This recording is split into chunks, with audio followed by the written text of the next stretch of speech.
Let me tell you, ladies and gentlemen, we're hearing all of these, the fair tax, the national sales tax. Let's just remember one thing. It's not a taxing problem, it's a spending problem. We got a government back there that's out of control in their spending. It doesn't matter how we're going to get taxed, if they don't control their spending, we're going to go into debt, where we're at today.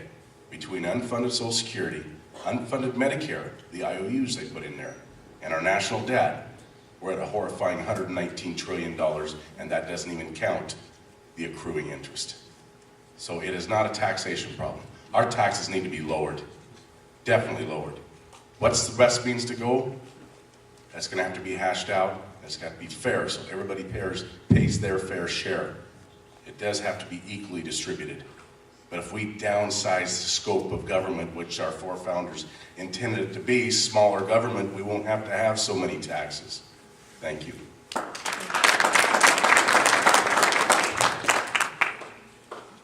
I would support some form of flat tax. Now, is that the answer? I don't know. But I think something needs to be done because the IRS is just getting bigger and bigger and bigger. And it's just, they just hired, what, 2,000 more workers, the IRS? It's like they're coming to your home tomorrow, I think. I'm not sure. But it's getting out of control, and this is the only way to stop it. Yes, we definitely have to change our tax code. We have to reduce our tax code. It's ridiculous that the Declaration of Independence fits on one piece of paper. The Constitution, I'm going to borrow your Constitution, is this thick, and our tax code is books and books and books and stacked on top of one another. I'm leaning towards fair tax. I'm certainly open to a number of the other ideas, but Clint's exactly right. Government spending is out of control. It's what's gotten us into the problem. It's been both Republicans and Democrats. It's brought us to the point where we have a $12.5 trillion debt and on a $14 trillion economy, and Patty Murray just a month ago voted to raise that debt limit by another $1.9 trillion so they can spend some more. That equals $40,000 per person. Every single man, woman, and child in this room owes $40,000 in the national debt, not including Social Security and Medicare. We've got to lower taxes to spur the economy, to get small businesses growing again so they can hire more people and create more jobs. I don't think America is ready for the fair tax or a national sales tax. I think that's something to continue to consider. But for now, I would like to see, and I promote, a flat 10% income tax with absolutely no deductions.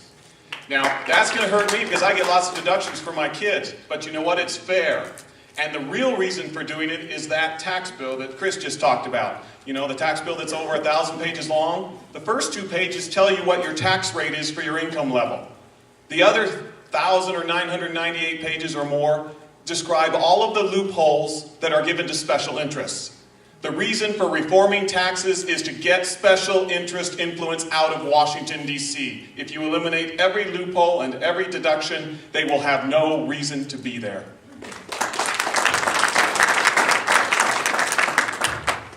Indeed, the tax code needs to be revised. The guiding principles are, A, number one, we pay less tax, much less tax. B, the code needs to be simpler so that everyday people can easily understand it and fill out their own returns without pulling their hair out or, having to hire an accountant.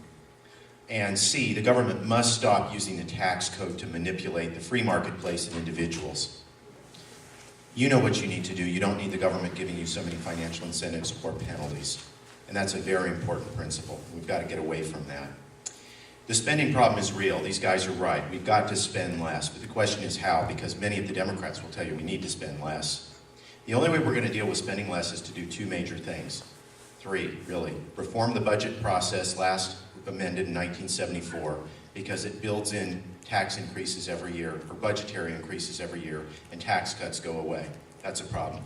2, we need to deal with the underlying social issues, and this is huge, and other problems, like enforcing our borders so we don't have so many illegal immigrants and paying for the health care.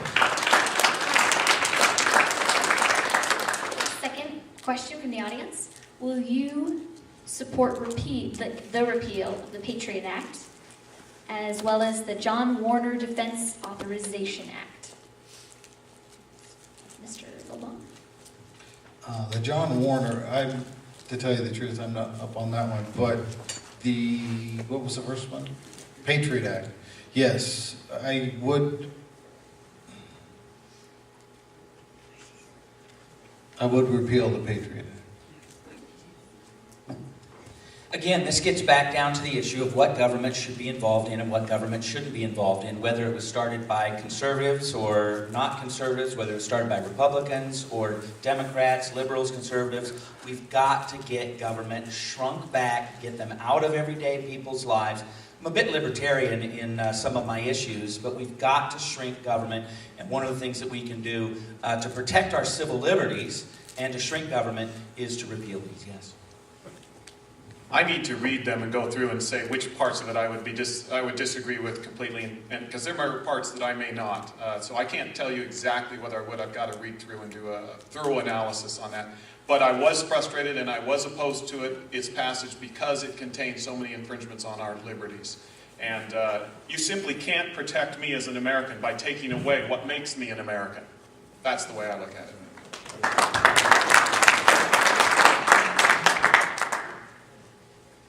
Agree that we want as little government involvement as possible, but at the same time, we must remember that one of the enumerated powers of the federal government is to provide for the common defense. And I love the way that the guys who originally wrote it spelled defense with a C instead of an S. Provide for the common defense, and that is one of the primary jobs of our federal government. And I frankly don't think they're doing it very well. I think they could do a better job of defending us and a better job of doing it at lower cost, and a better job of doing it without infringing on the rights of citizens. We shouldn't be giving terrorists constitutional rights when they're trying to destroy our Constitution. But we should protect the constitutional rights of our citizens. And I think, just like a physician, you have to use judgment and discernment. And when there's a fly on your patient's forehead, you don't use a hatchet. So I think there could be much more intelligent ways of dealing with these problems. Thank you. I agree with my constituents, and we got to realize one thing. If we're going to keep this sacred country of ours free from terrorists, we've got to protect our borders. Let's start looking at those 170 bases out there across the world, and let's start bringing these young men and women home. We don't need that. Policing the world. And let's put them down there on the border. Take a mile swath through there, and that's where they can train. Because in Chris Burgard's movie, bordermovie.com, that's exactly what our military did for 1 month, and nothing passed. No drugs, no illegal immigrants. This is what we got to do. We got to secure our nation in these troubled times. We also got to protect our food source. 50% of our food today is coming in from overseas with no regard to regulation that's put on us farmers. Pesticide and herbicides. Check it out in the stores. Country of origin labeling is there. Make sure you buy American produce. We have just had another case of BSE out of Canada, and you can't believe the amount of cattle trucks are traveling 395 past my house today.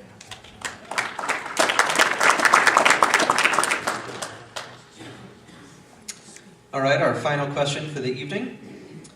If elected, what is the first step you would take to reduce the size and scope of the federal government?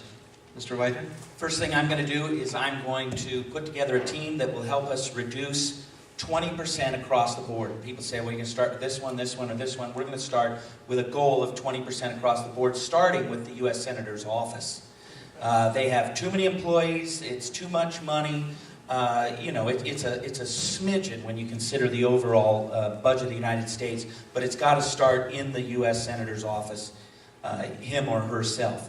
So I'm looking at a 20% across the board. I don't think anybody can disagree with the fact that government is bloated, inefficient, and ineffective, and that we can go into any one of our departments and begin to cut back and to make it more efficient so that the tax dollars that are collected off the sweat of your brow are handled with care and used in the most effective and efficient way. So I'm going to put together a panel or a committee, whatever you want, whatever name you want to use, but we're going to study on how we can cut across the board 20%. We're going to go after some of the Medicare fraud.